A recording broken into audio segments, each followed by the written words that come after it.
Welcome to Paranormal, the New Normal. On this week's show, we are interviewing Jim Marshall, the author of Septemics, Hierarchies of Human Phenomena.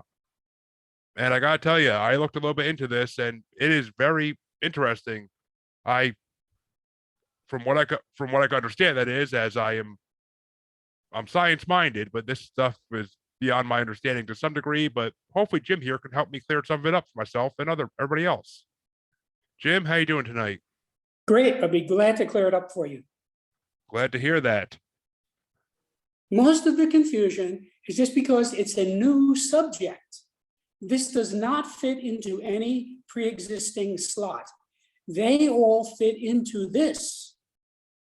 Yes, that much I did grasp, and that's what made this very interesting to me, because I like the idea of everything fitting into something else, kind of like the idea of fate controlling us all through some means or ways. I'm not saying that's similar to this, but I'm just saying that's what I kind of like to compare it to.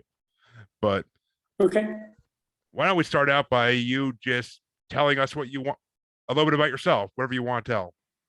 Okay, well, I am the discoverer of hitherto unknown human phenomena, from which I created a revolutionary philosophic system called Septemics, and which I published in a book called Septemics, Hierarchies of Human Phenomena.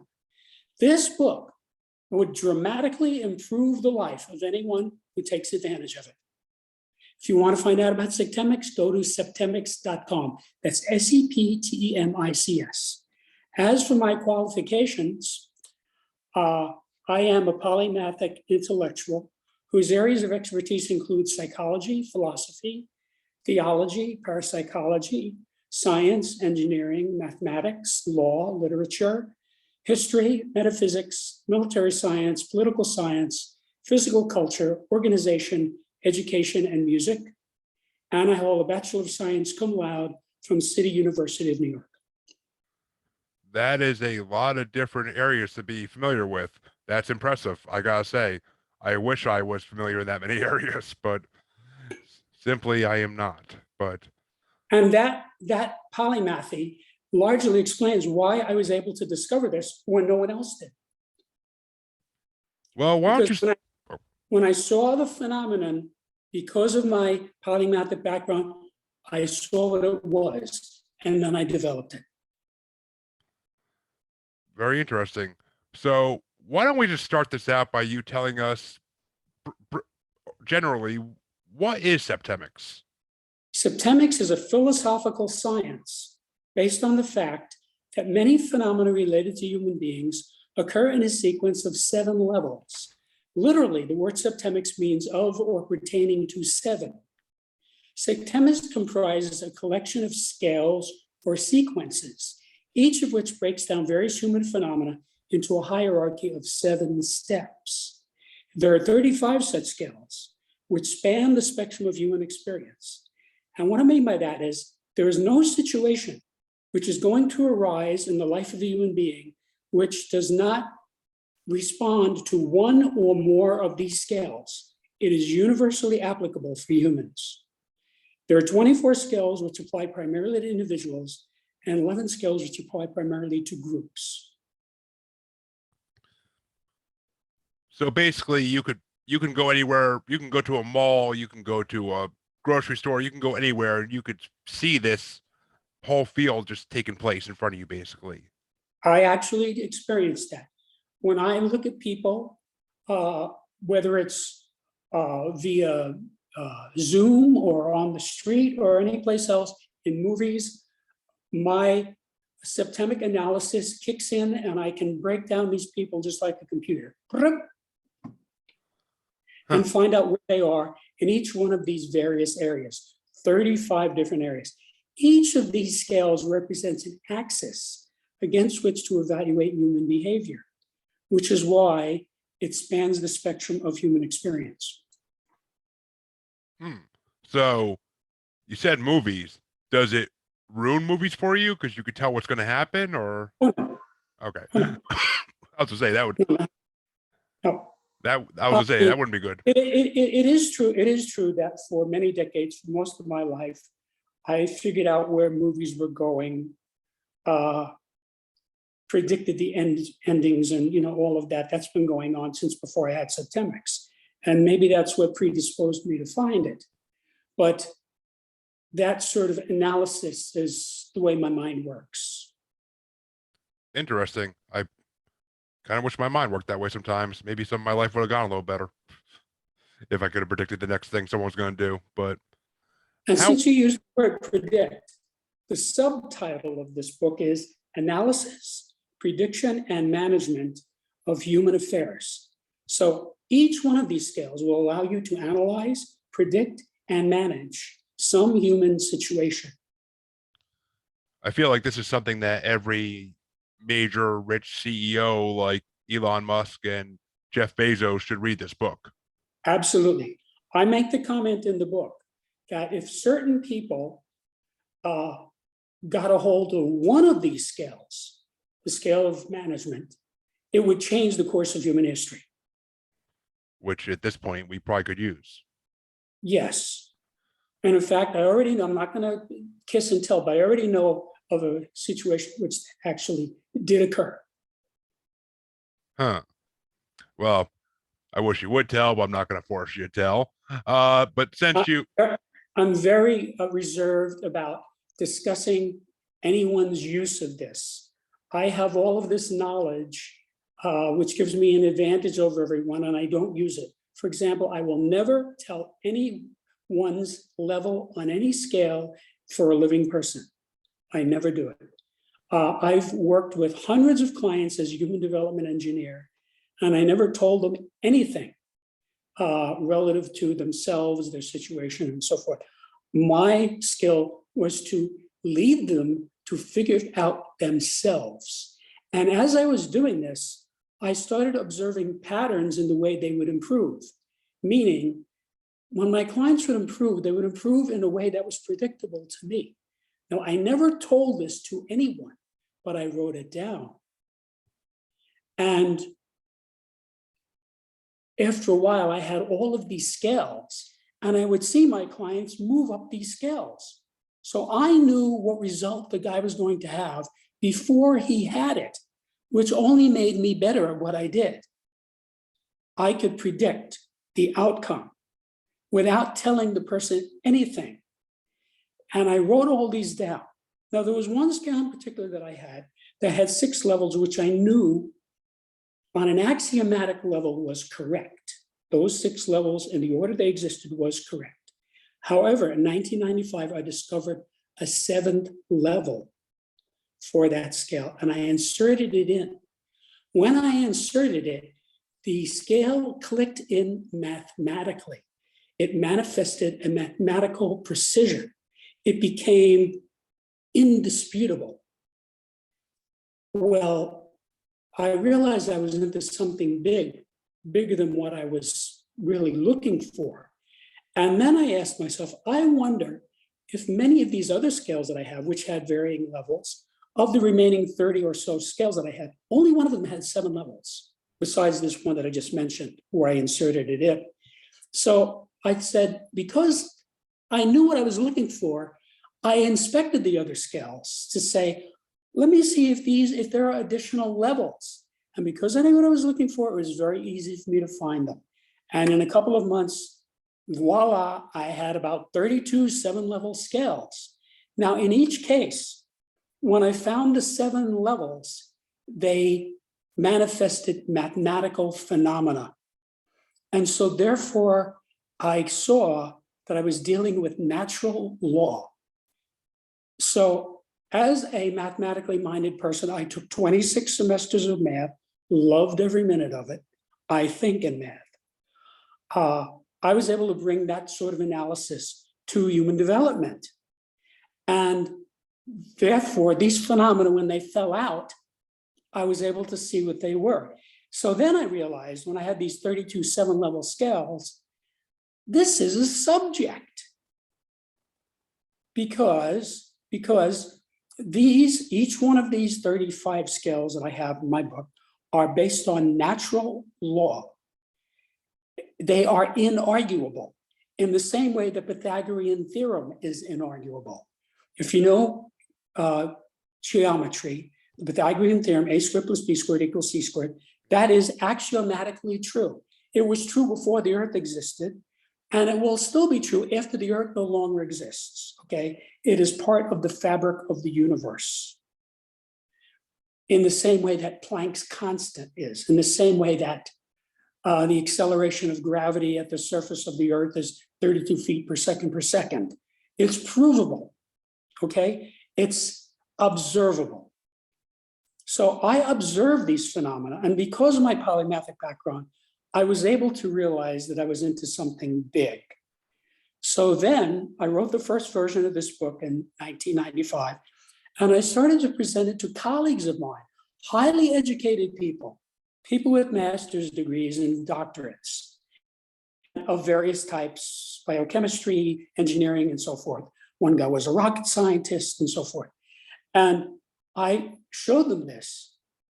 Every single one of them was blown away by it.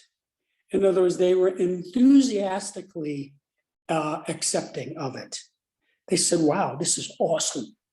So because of that, I turned my energy toward studying this in a scientific way. Now, there are 35 scales, each of which has 7 levels. That's 242 different levels, each of which had to be verified and expressed in a way that would make sense to people. So this was a big project.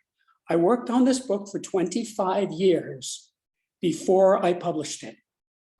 Wow. Because as an engineer, I have an irrevocable and absolute commitment to the truth, wherever that takes me. It makes me unwanted sometimes because I insist on the truth. And that is my allegiance. My allegiance is to the truth. I am not a member of any group or sect of any type anywhere on earth. My allegiance is finding the truth and speaking the truth. And that is what I have done with this book.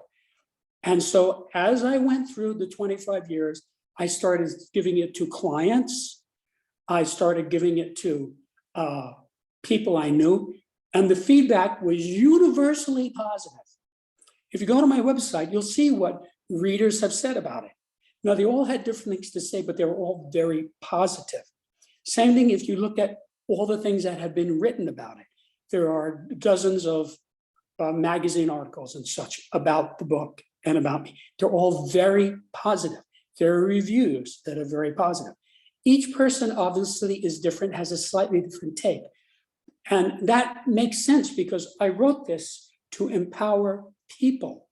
In other words, this subject brings a magnifying glass onto the person, either you as a user to magnify yourself, or for other people, you can use this to analyze other people. For example, I can tell you with precision the basic purpose of every president of the United States, going back as far as Franklin Delano Roosevelt, because I have observed these men. All of them have been going back that far, were on the radio, were recorded, were in film, were on TV and videos, and a scholarly person like myself could study these people, okay? And as this went on, I got better and better and better at it. You may recall when Obama came on the scene, he was not a well-known person. No, he and wasn't. So when he started running for president, I didn't know who he was. So I studied him, I listened to him, and within a very short period of time, I was able to find him on the scale of basic purposes. Now, when you know a person's basic purpose, what could possibly be more important to know about a person than that? For example, Hitler's basic purpose was to destroy. He was at level 7, the lowest level on the scale of basic purposes. Pol Pot is also at that same level. If you study these men carefully, you'll see they were inherently destructive. They destroyed their own causes. They destroyed their own countries, their own people, okay? Now, up from that is the criminal. A criminal is not inherently destructive. If you get in his way, he will kill you. But they're not out to destroy. They're out to accrue wealth, to, to get whatever they want, to take over the mob. They want custom-made suits and limousines and things like that. So they don't really want to kill people per se. They just do it if it's convenient for them. That's different. That's not as bad as Hitler, who is inherently destructive. And he made horrific mistakes that caused him to lose a war that he could have won. Yep, 100% agree. And that is because he was destructive. Okay? So if the people of Germany had this book in 1933, he never would have come to power. The Nazi Party got 37% of the vote in the 1933 election, which was a plurality, which was how he came to power. If the people of Germany read this book, they would have been able to see that this guy is destructive because it's explained with the specificity in the book, what that means, how it manifests.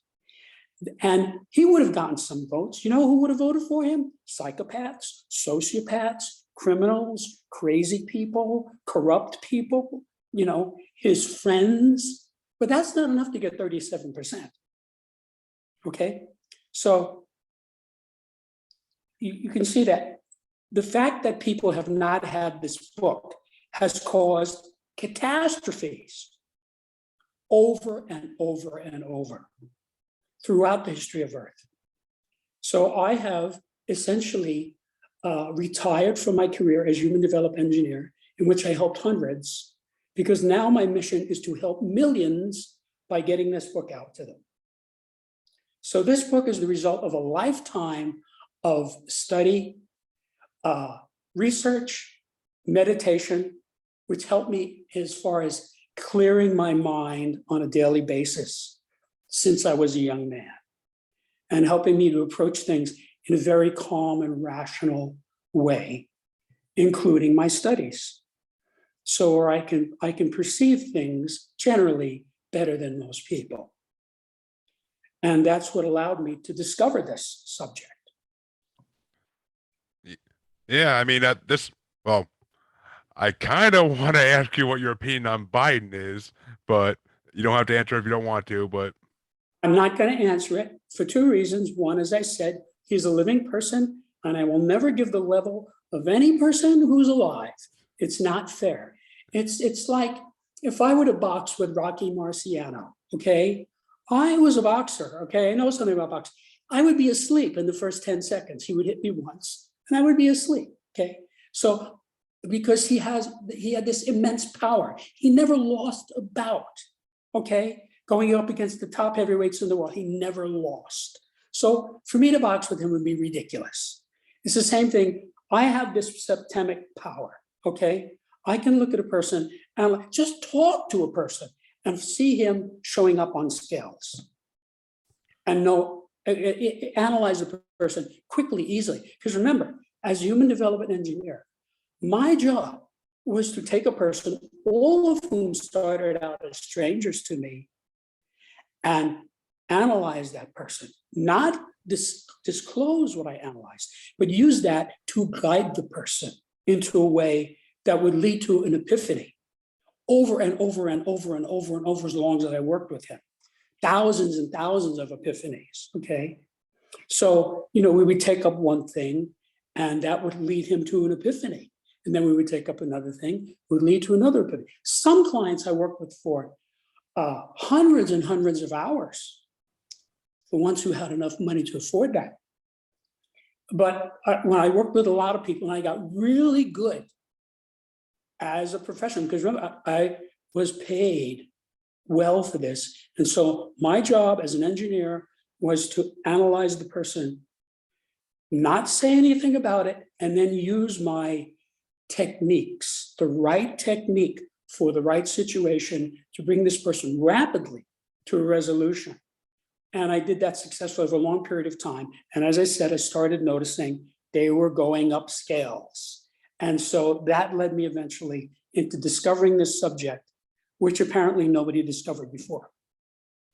Then I worked on it for 25 years because I could have written this book very easily as an academic book. But my mission was to give this data to the people of Earth so that they can help themselves. Because unless governments outlaw this book, which could happen someday, people can get the book and use it, just the book, okay? The only other thing you might need is a dictionary to help you read the book, but that goes for any book, okay? With just this book, you can lift yourself up by your bootstraps to a better life, to greater success, faster success, more fulfillment, just using this book. And the way to do that is articulated in the book very specifically. There's nothing vague. So we kind of already covered how Septemics is beneficial, how it's significant, and how you just kind of went around how one can improve themselves in their lives. But I want to ask a question to get a little more specific with it, because when I was younger, Okay. I had a lot of trouble finding a soulmate. I had a lot of trouble finding a love life. Can this book help people find who they're supposed to find for their love life? Absolutely. In fact, it can save you thousands of wasted hours, millions of dollars in divorce court, because it can forewarn you who to stay away from. Because when you meet a person, you can analyze that person against all 35 scales and get a picture of who this person is. And I, like yourself, when I was young, made terrible mistakes. I associated with people I never should have associated with, okay? And paid a terrible price for it, just like everybody else does. But now that I know this, I don't make those mistakes anymore. I run into people who I can spot on various scales, and I know just stay away from that person. So I don't get into that trouble anymore. Now, of course, as I was working as a human development engineer, my insight into people got better and better and better gradually. So once I had this book and I had the whole 35 scales, there was no learning curve for me. It was all kind of there, and it just put it into an orderly way. The challenge was to write this book in a way that would connect with people. In other words, there is a glossary for every chapter and a glossary for the introduction, which is the longest section of the book, to explain how this works. And because of that, a person can read this and know exactly what I'm saying. There's no ambiguity. For example, there's a scale of communication. If you look up the word communication, you see it has like 30, 35 definitions. So someone could easily say, well, what definition of communication is he using? I give a specific definition of communication from a dictionary, but the one that applies in this case. So it helps to get past the semantic barriers that most people have. If you know anything about the subject of general semantics, it's almost impossible to get perfect communication with words. Because even if you know the language extremely well, you don't know which definition of the word the person is using. So I solved that problem. Another problem I solved here is the gradient problem. It's impossible to lose 100 pounds. You can lose 1 pound 100 times. There has to be a gradient. That's why crash diets don't work. Crash exercise programs don't work, okay? This book solves the gradient because one of the axioms of Septemics is that you cannot skip a level. It is impossible to skip a level. It's like if you're on the first floor and you want to go to the fifth floor, one way or another, you have to go through the second, the third, and the fourth before you get to the fifth.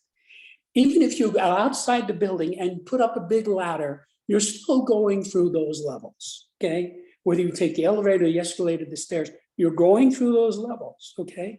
And these scales are the same way. Now, sometimes it appears that you skipped a level because it goes by quickly or easily. That does happen sometimes, and that's very good news if that happens. It means you're moving up quickly. But generally, as you move up these scales, you can feel it. You say, okay, now I'm at this level. And then once you're at the higher level, you can then improve to the next higher level. So it gives you the gradient. See, most people in the world have problems that they can define, but they don't know what the hell to do about it. This tells you what to do about it. You find the level and you move up one level. So let's say your son is having a problem in school, right? There's a scale called the scale of scholarship. There are 7 levels of scholarship. You find what level he is at. And believe me, if you study the book, it's not that hard to figure out what level, okay? And then you move him up to the next higher level, and he will be able to do that. He will, if he applies himself at all. And if you're helping him, all the better. See, now he's moved up one level. When he's at that level, then you can move him up to the next level.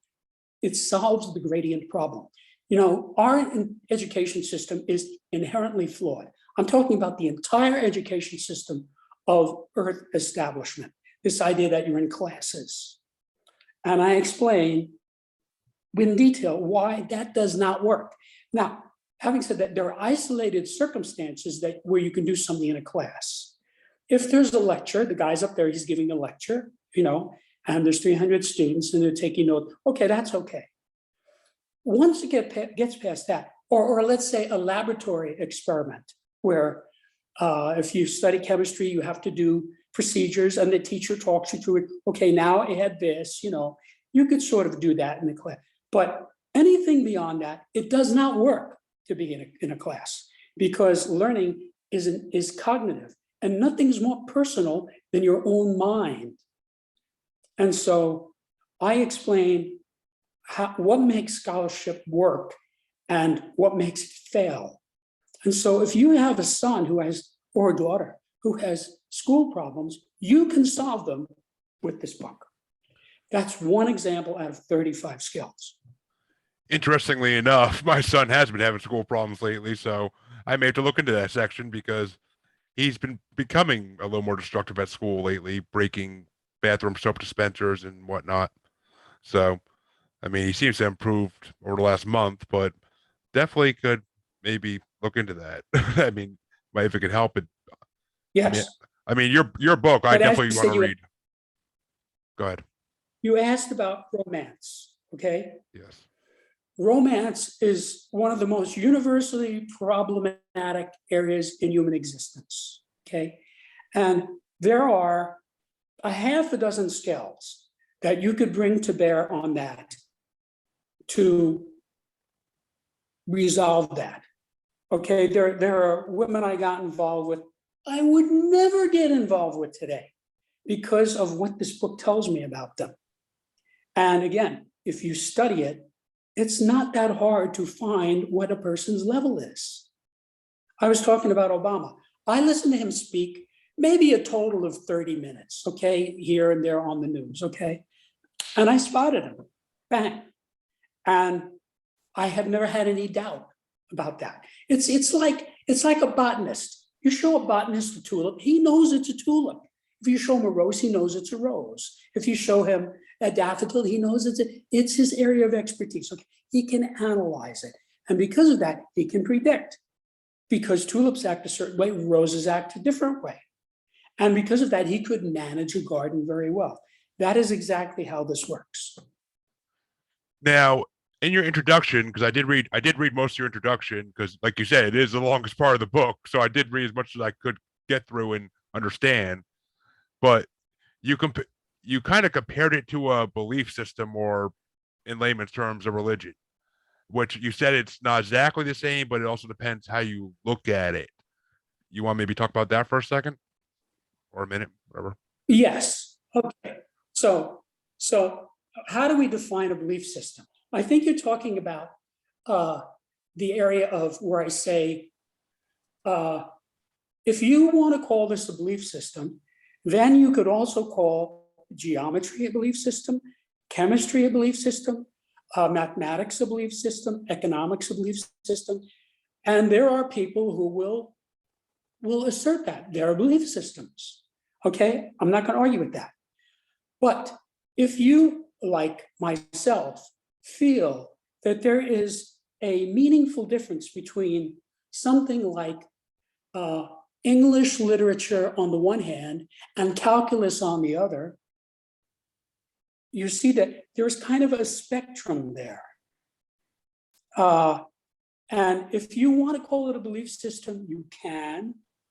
I'm not going to argue with you, but to me, as a polymath, I think of chemistry, physics, mathematics as being over at one end of the spectrum, and things like psychology and philosophy being kind of at the other end of the spectrum.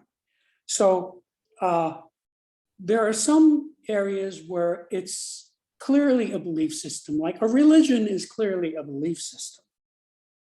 But as I said, there are some people who have different ways of thinking about whether or not something is a belief system or isn't.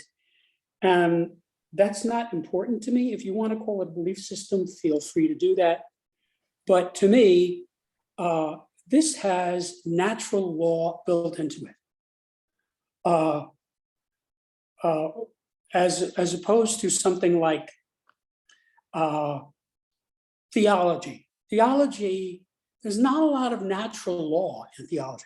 I studied a lot of theology, okay? There's a lot to learn there and it's valuable. But a lot of it is about beliefs.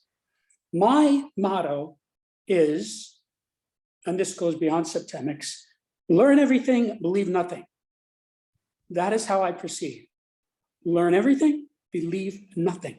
So to me, belief is not really an important aspect to me. Perception is important to me. So there are certain religions that resonate very well with me. I'm not going to say what they are, but it's a lot of religions in different ways make a lot of sense to me. Okay. I'm not going to say that I believe them because it's not necessary. For example, if you ask me who the president of the United States is, I would say, well, I believe it's Joe Biden. I wouldn't say I know it's Joe Biden.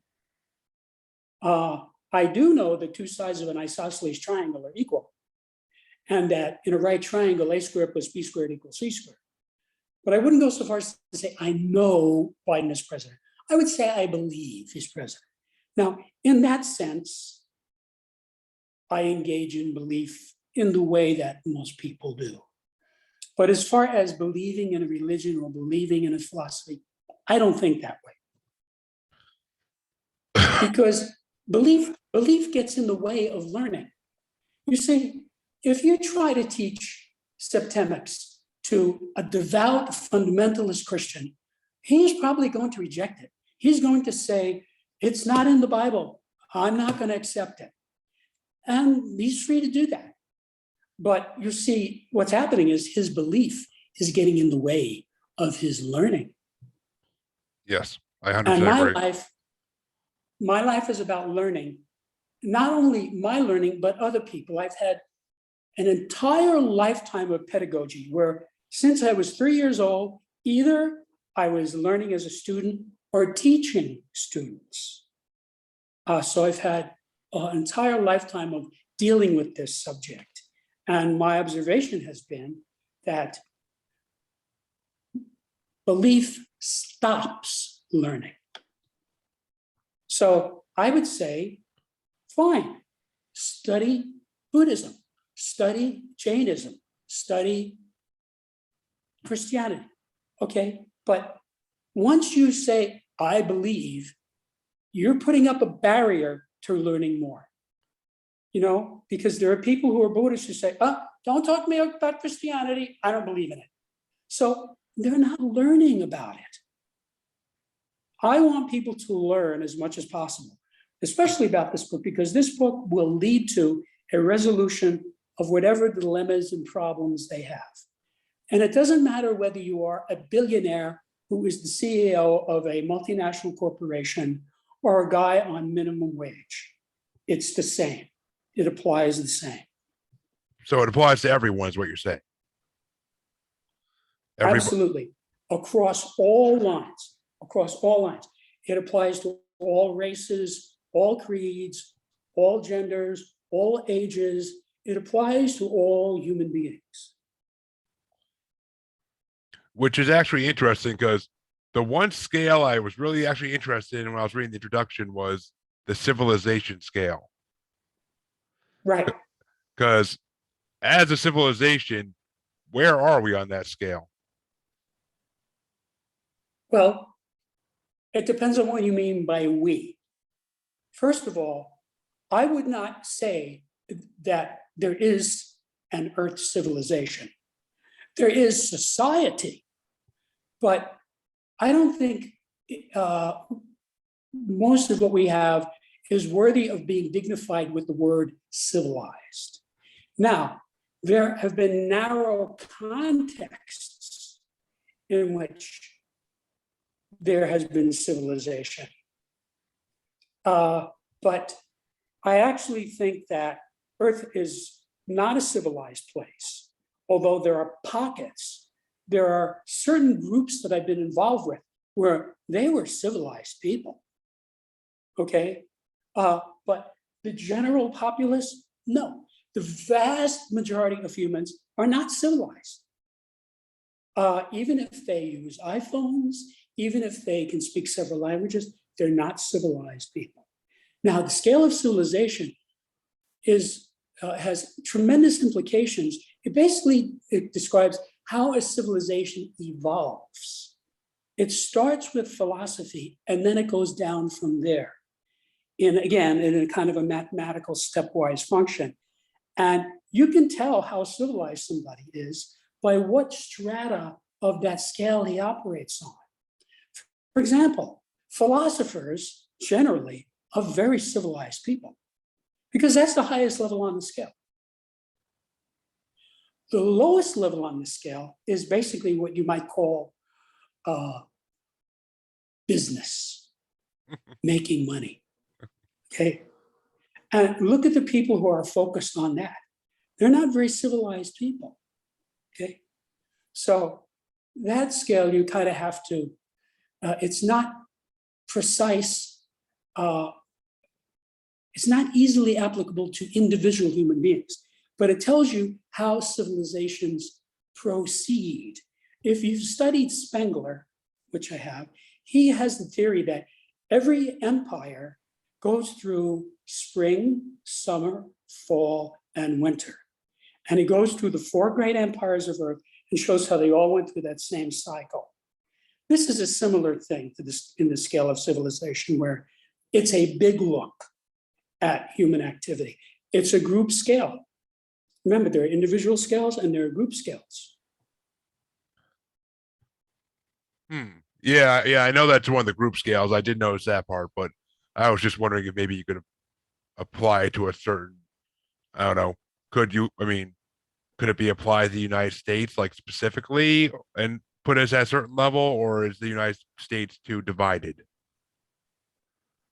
Well, any place that civilization develops, that's what it's about. It's about civilization developing, it applies to. I do say in that chapter, where you see the elements of a society focused on the bottom of the scale, that is a very degraded society. And where you see the elements of society focused on the top of the scale, that is a much more advanced society. So a society in which philosophy and religion are important is a much higher level of society than one in which money is important. So you can take it from there. Yeah, I mean, at the end of the day, it almost seems like you're saying the world was a little bit better when it was more almost post hunter-gatherer society, when money wasn't even an object to be worried about, when it was just people did what they had to do to survive. I mean, I don't want to put words in your No, mouth, I'm but really not saying that because primitives are not civilized. In fact, True. even barbarians are not civilized. Civilized people is a much higher level. And there are certain religious sects or philosophic sects that I have studied with. And it was very clear to me that these were civilized people. They were not, if you go into a local bar where people drink beer and have fistfights, that is not a civilized place, okay? No, it's not. Right. But if you go to certain ashrams or certain monasteries or certain philosophical groups, you'll find those are much more civilized people. So it helps you to evaluate a group or a society because you can see what it's focused on. Now, I mean, since this is a show about the paranormal, would this scale help people see possibly that there is extraterrestrial life out there and they might even be among us, we just don't know it yet because we're too occupied with other things? Well, first of all, extraterrestrial and paranormal are kind of two different subheadings. I don't really talk about extraterrestrials because the book is called Hierarchies of Human Phenomena. And that is what it's about. I want to help people of Earth, to improve their lives.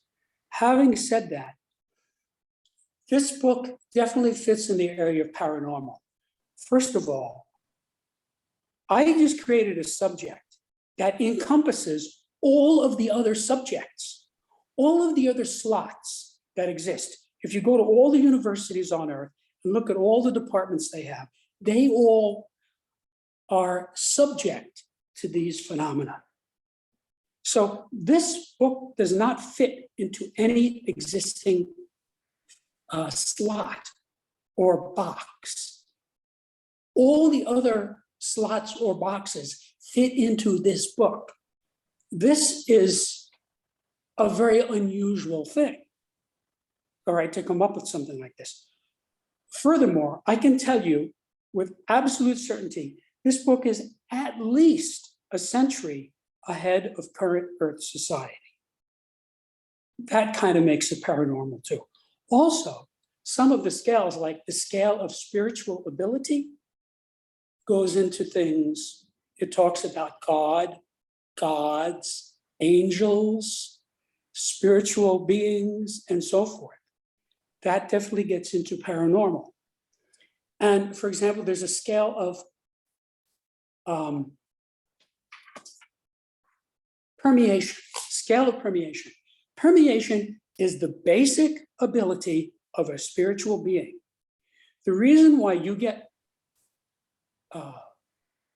feeling from your body is because you as a spiritual being are permeating it. When a person ceases to permeate the body, that's death. The being separates from the body. He no longer gets sensation from it, okay? That's death.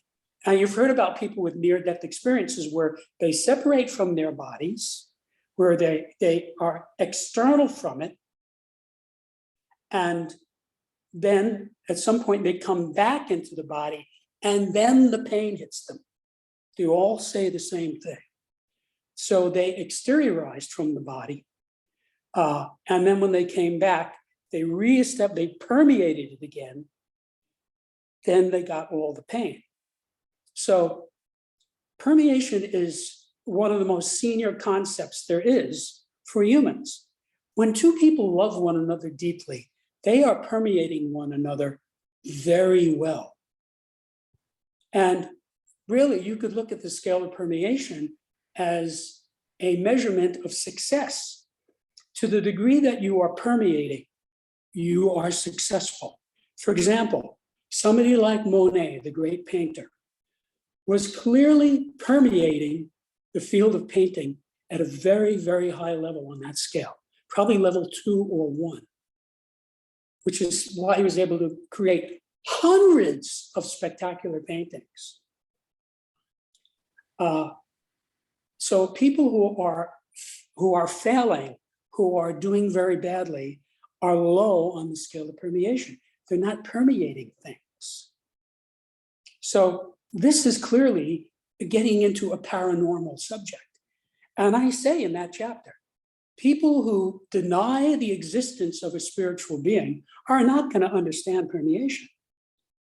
It makes no sense. Somebody like Sean Carroll, the physicist, he says there is no afterlife, there are no spiritual beings, there's just physics. Okay? He's not going to understand that chapter. Nihilists and atheists and people like that are going to have trouble with that concept. Also with the scale of spiritual identity. They're not going to get it. It's a concept they don't have. But most people will understand it. The overwhelming majority of people on earth understand that there are spiritual beings, that there are spirits, that there are spiritual phenomena. Some of them believe in ghosts, some of them don't. Some of them believe in the hereafter. But the vast majority of people on earth have some notion of paranormal phenomena. It's very hard to find somebody who has no notion of it. Yeah, I mean, more and more. Well, that's actually why I named my show why I did, because it seems that paranormal is slowly becoming the new normal. I mean, it's just the It way. is.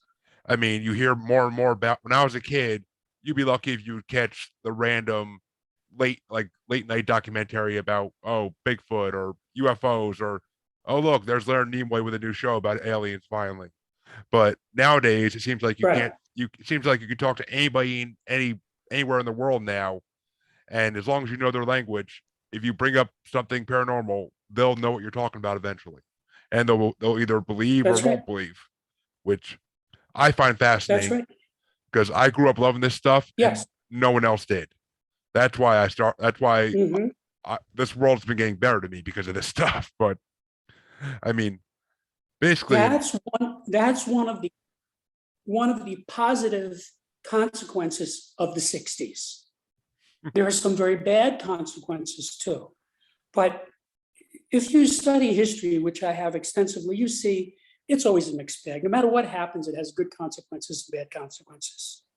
And you really, in order to really be a scholar, you have to be open to that sort of an approach to see that everything has two sides.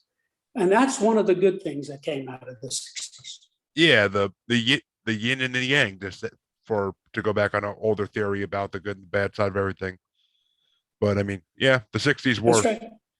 But actually, since we're talking about the 60s, my eyes keep drifting back to one scale in the intro. And since we got to the more mature route, let's go the more juvenile route. What is the sexuality scale? I'm dying to hear what this is because it sounds intriguing. Okay. There are 7 levels of sexuality. And I make very clear in the text that if you're going to have a romantic relationship with somebody, you have to match up on that scale.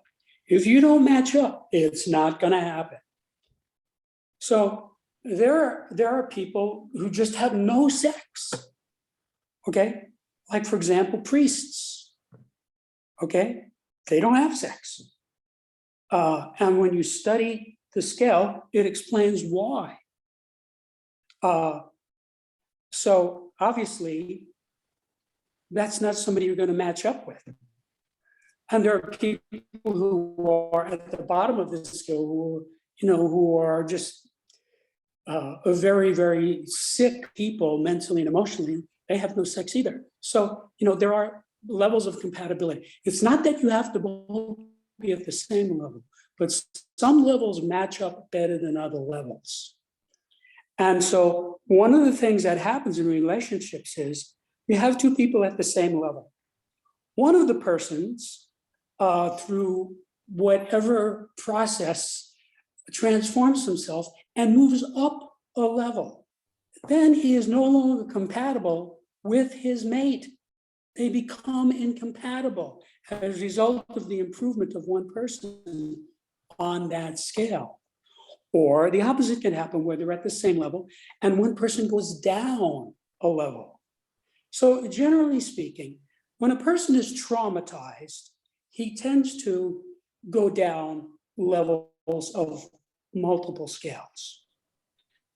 When you see a person crash, that's what happened. Elvis is an example of a person who later in life, he went down many levels on many scales, and he died as a young person, tragically. Yes. And that happens to, there are a lot of people in that category. Jim Morrison, Kurt Jimi Cobain. Hendrix. Right. So they went, for whatever reason, they went down and they crashed. But then there are transformational experiences where, like people who go into therapy, or my clients who came to me, who I worked with for many years, they all moved up scales, all of them, okay? And the longer they stayed with me, the more improvement there was. This was before I even had this book, before I even had the subject. Although, as I said, I was sort of gleaning these data and using them before it had a name. But the scale of sexuality is extremely helpful. It'll save you from a lot of trouble. And I can tell you, having worked as human development engineer for many years with hundreds of people, very often I would work on a person. He would blossom, improve, move up scales, okay?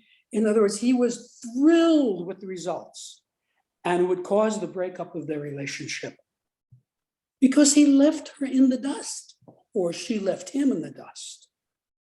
Yeah, because that one person moved up the scales, and the other person just stayed stagnant in the bottom of the scales. That's right. And even sometimes, even if you have two people who both are getting some kind of therapeutic enhancement, whatever it is, whether it's meditation or whatever, even then, they will move up different scales. So one person might move up the scale of choice, which is a very powerful scale, and the other person might move up the scale of sexuality, and it causes the relationship to break up, even though they're both getting better. So it's not unusual. No, I mean, not at all. I mean, a lot of times marriage counseling and all that ends up just the couple just realizes they're not meant for each other and they just decide to split. And Right. these levels are a good way of explaining what happens, basically, which Right. falls back into that Septemics is everything. Like it explains everything in the universe in one way or another. Well, it doesn't explain everything in the universe. It explains human phenomena. Human. I'm sorry. Yeah. It doesn't go into physical science or animals or anything like that. It's useful to any human being in managing human affairs, but it really doesn't have a bearing on non-human affairs. Yeah. I mean, well, animals are animals. That's a whole different subject completely. I mean, that was actually my scientific major in college was biology. So, I mean, Huh? and of course, you study animals more than you study humans when you do biology, unless you get to the very higher ranks of it, which I never could get to. But that actually brings me to my next question, though, is do you think that this should be taught in education at some point? Like a semester should be taught on Septemics at some point, and if so, when should it be taught? The short answer is yes, but as I say in the book, this is a 2-semester college subject. If some university said, we want you to come and want you to teach this, I would say this requires 2 semesters. So it would be Septemics 1 and Septemics 2. That's what it would take. And that would be at a college level. Well, of course. Now, should it be taught in high school? No. I've had a tremendous amount of experience as a tutor fixing the catastrophes made by the education system. I would have kids come to me, not necessarily stupid kids, normal kids who could not get it, okay? And when I worked with them, they would get it. So I know how to tutor. I know what the process of learning is about. And our education system is broken, okay? And I discuss this. There's a chapter on the scale of scholarship, and I explain why our system is broken and how to fix it. Literacy is a very big part of that. Most people think of literacy as in a binary way. you're either literate or illiterate. No, there are 7 levels of literacy. And if a person is at, let's say, level 6 on the scale of literacy, and you treat him like he's at level 2, you're going to have a bad result. You have to teach the person at the level of literacy that he's at. Now, if it were up to me, I would add into every single curriculum on earth a separate subject called vocabulary, where you just learn vocabulary year after year after year.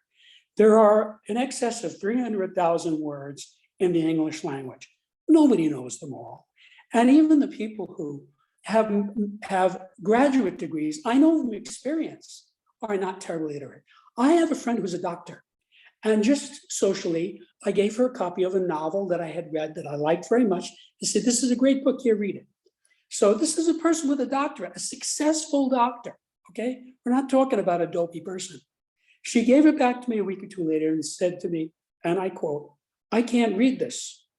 Now, this is one of the most famous novels in the world, okay? Millions and millions of people have read this novel. She couldn't read it.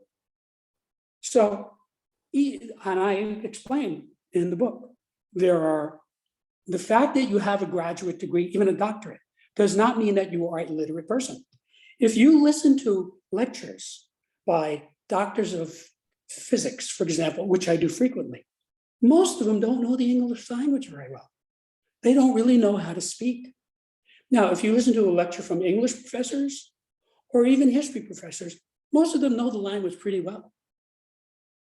But generally speaking, illiteracy is a serious problem. It's a pandemic that there are very few people that really are what I would call literate. Now, on the scale of literacy, level 4 is literate. So there are 3 levels below that. Okay, levels 5, 6, and 7, where 7, of course, is illiterate, and most people understand that.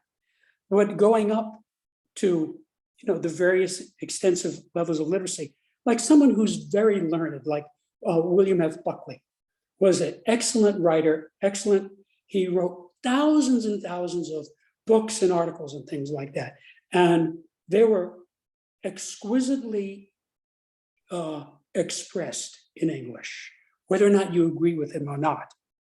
So he was somebody who had a very high level of literacy. Okay.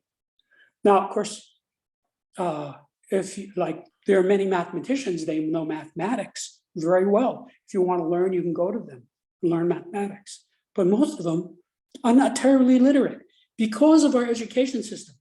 When you finish your bachelor's degree, you go into a master's program which narrows you down and excludes other things. So you become a master of physics or chemistry or biology or economics, but you're not learning the other 10,000 subjects that are out there. And that's one of the things that I think enabled me to discover this, because I'm a polymath.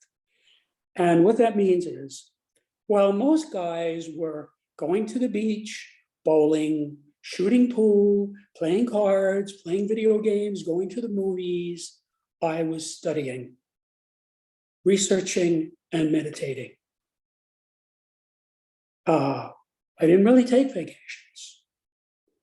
And, like, for example, I stopped watching TV when I was 13. I don't have a TV. People keep giving me TVs and I just get rid of them. To me, TV in the 50s was called a vast wasteland. And it's been a vast wasteland ever since. In general, I reject popular culture completely. And I focus on serious subjects, serious literature, serious things, whether they're new or not. There are new things coming along all the time that are serious.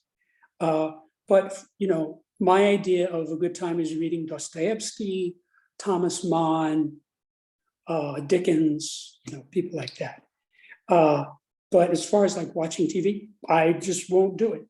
I don't know if you could pay me enough to do it. I don't even want a TV in my house. It's intellectually toxic and counterproductive. So I think my advice is, if you want to be a bright person, a learned person, a person who understands the world, turn off your TV, or better yet, throw it out. Or give it away to somebody you don't like. So you don't even find watching documentaries stimulating? Like even the I watch documentaries, I watch them on YouTube has millions and millions and millions of documentaries. Okay. And on YouTube, they sort of their algorithm gets hip to what you like, and they keep presenting. So they keep presenting me, like I watched a documentary on E.M. Forster, brilliant writer, okay, from about a century ago. I know the name.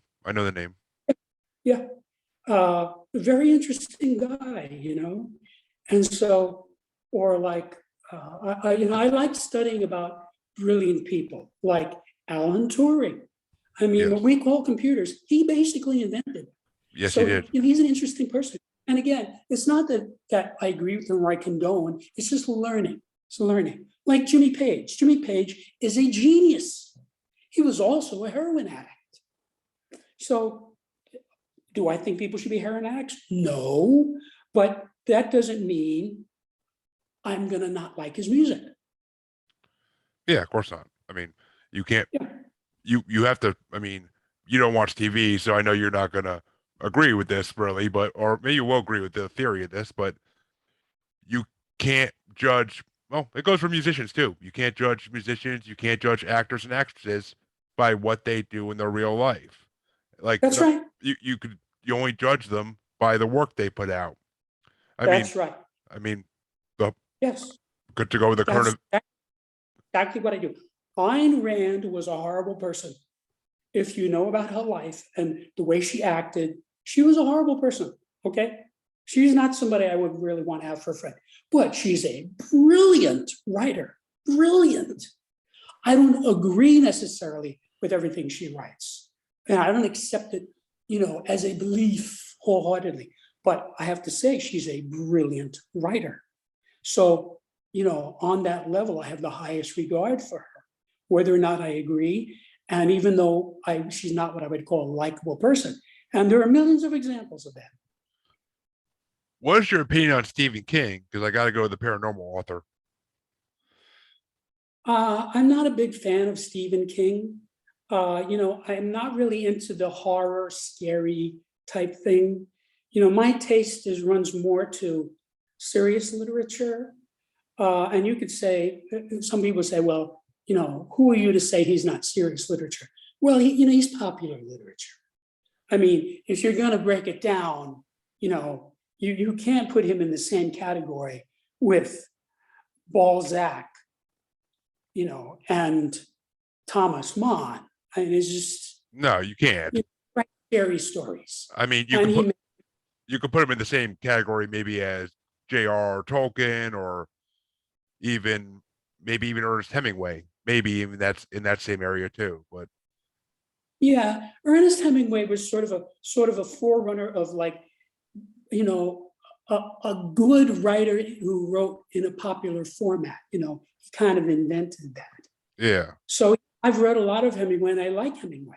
Yeah. Again, I'm not about him as a person. He was a drunk and he committed suicide and things like that. But his writing, yeah, I know his writing very well. And it's quasi popular. Yeah, it is. I mean, yeah. I mean, personally, some of Stephen King's stuff is just plain horror, scare you to sleep type stuff, and Right. then some bit, such as like his Dark Tower series or his, I cannot think of the Orb. He did a 2-part book series with another author. Then they co-wrote it, and both of the Talisman. That was the book. That was the first book in the series, and basically both these books just make you book series just make you question the universe. They make you question like parallel universes. Like, are there multiple universes where we could slip through them possibly and go to another Uh-huh. one. I mean, I don't know if you believe in that type of stuff. I mean, I always kind of did.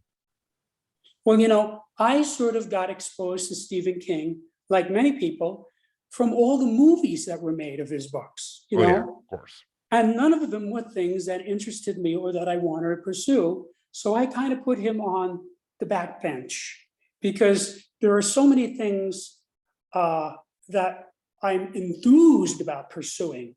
Yeah. I could, off the top of my head, rattle off 200 books that I'd like to read that I haven't gotten around to. And no matter how much you read, there's always more. And again, as a serious scholar, reading is really different from studying. Like for example, I would what you might call an expert on the New Testament, and in particular the four Gospels. So in a theological context, I could discuss the four Gospels on a graduate level. And again, it has nothing to do with belief. It has to do with scholarship. Mm-hmm. Because especially prior to about 1950, if you didn't know the Bible, it was hard to read literature. I mean, if you read Moby Dick, it's full of biblical references. Oh And God, yeah. all of the literature, going all the way back, is like that. Because, I mean, Christianity for almost 2,000 years was the religion of the Western world. And so it permeated everything, I mean, if you didn't know who the Jesuits were, they would come up and you would say, what's this? You have to stop and go research it. So as a serious scholar, on certain things I studied more deeply than others. Like read the Tao Te Ching, several different versions of it, because different people translate it into English, and those translations are quite different from one another. As is always the case when there's a translation, you don't get the same. It's a different experience. Yeah, I mean, well, speaking of translations, because that made me think of the one book that I've been wanting to read for. Well, I don't even think it's one book, but I've been wanting to read Journey to the West for a long time now, because I've heard so many different podcasts like do retellings of parts of it as best they can, and it's been translated so many times. But I feel like that book holds a lot of very intellectual ideas that everybody should kind of grasp the concept of. Yes. Well, I've read a lot of literature that was translated into English because obviously there are hundreds of languages and nobody knows them all. I was able to read classical Latin in Latin because I studied it seriously for 4 years. And I can tell you, it makes a vast difference reading it in translation and reading it in the original. It's never the same. It's just not the same. I mean, if you can't read Thomas Mann in German, okay, that's unfortunate. Read him in English. So that's what you have to settle for, Yep. I mean, the person who transcribed it could have easily gotten 2 or 3 words wrong, and that's all it takes to take from the original version and change what they're trying to say. Unfortunately. That's right. Unfortunately. That's right. But I mean, we can't all learn every language. No one has that time in the world to do that. That's right.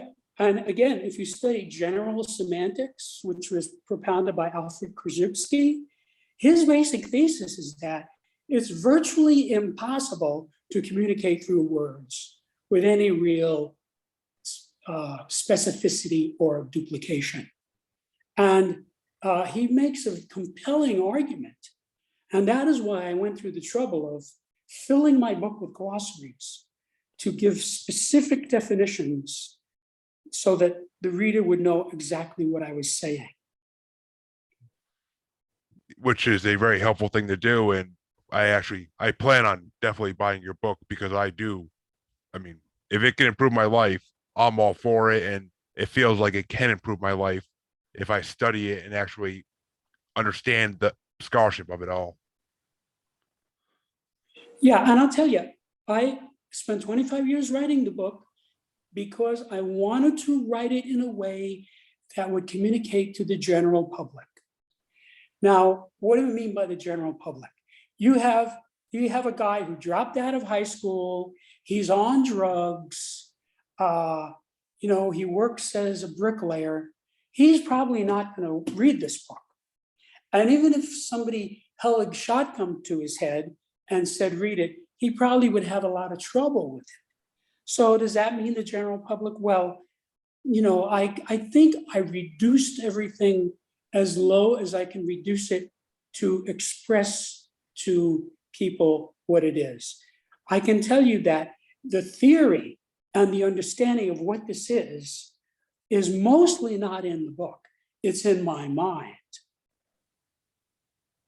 Because, there's a difference between the phenomenon and how you express it. I mean, if you take Newton's 3 laws of motion, okay, they're handed down to us verbatim because he's the father of physics, and they're essentially taken for granted by anybody who studied physics. But part of his genius was expressing them in a way that made them not only clear, but indisputable. Yes. And simple to a degree, even the way he worded it out made it simple. That's that even a 4th or 5th grader could hear that and understand the basic meaning of it. Which, right, because I could remember learning about the laws, Newton's laws in end of elementary school probably, and I understood them at the basics level. If you drop an apple from a tree, it's going to hit you in the head. I mean, that's just gravity. That's the way gravity has to work. Everything falls down eventually, unless you build it to fight gravity, such as airplanes or whatnot. But, well, I found this interview very helpful to understand Septemics more, because it's definitely a lot clearer to me than it was than just trying to read the introduction and trying to work my way through it. But then again, like I told you, I didn't have that much time to really put it into the study of it yet. So, right. but this was So what I say in the book and what I tell readers or my clients is that this is a textbook on a new subject. So you should study this the way you would study a chemistry text, a physics text, a biology text, where you start at page 1 and you go through carefully, making sure you understand each thing before you go on. Okay? And after you finish the book, go back to the beginning, read it again, and when you come to each scale, find your level. If you do that, by the time you finish, you will be a new person, a better person, a smarter person, a more fulfilled person. Also, this book is not only to find your own level, it's to find other people's levels. So if you find the levels of the people around you, it will dramatically facilitate your success, because you'll be able to sort out who is dead weight, who is an asset to you, who is a detriment to you, because you'll be able to see. By using this book, you can analyze the person. So basically, and I went at the end of the book, I went through 3 actual human beings that I knew very well, and I analyzed them completely with this text, whole 35 scales.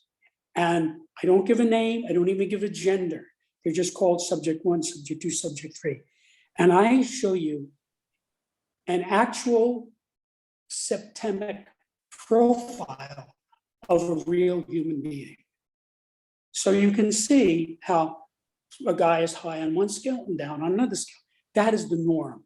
There are very few people, as I point out at the end of the book, very few people who are at or near the top of all of these scales. There are comparatively more who are at or near the bottom of these scales. But the vast majority of the people are in the middle, as you might guess from the bell curve. And most of the people are high on some scales and low on other scales. So you can find someone like Sean Carroll. He is a brilliant physicist. He knows the subject well. He teaches it well. But on the scale of spiritual identity, he has to be near the bottom. He doesn't think he exists. He thinks he's just a body. So that's a perfect example of somebody who's high in one scale and low in another scale. Is there an example of someone in history you could give us of who actually would be high on pretty much every scale? Well, the person, I don't really talk about that too much, but a person who came up several times when I was trying to illuminate the highest level is Jesus of Nazareth. For example, there's a scale of equanimity, okay? And when he was on the cross and he said, Father, forgive them, that's the highest equanimity you can possibly have. He wasn't even mad at the people who tortured him to death. So that was the ultimate level 1 of equanimity. And he's the example I give. Now, there aren't too many people who are at that level, who ever even get to that level. But that's the beauty of this book. It tells you where you are. And when you know where you are, it opens the path for you to improve one level. So if you're at 3 and you go to 2, that's fine. If you're at 4 and you go to 3, that's fine too. Wherever you're at, this book will zero in on you and facilitate your advancement in that area. Also, it's important to point out, there are general scales and specific scales. The scale of basic purposes, which I've referenced several times, is a general scale. Every person has one of 7 basic purposes, and only one. And in most cases, it does not change during the person's lifetime. Most people spend their whole lives with one basic purpose. Now, if someone has some spectacular transformational experience, he might go up a level.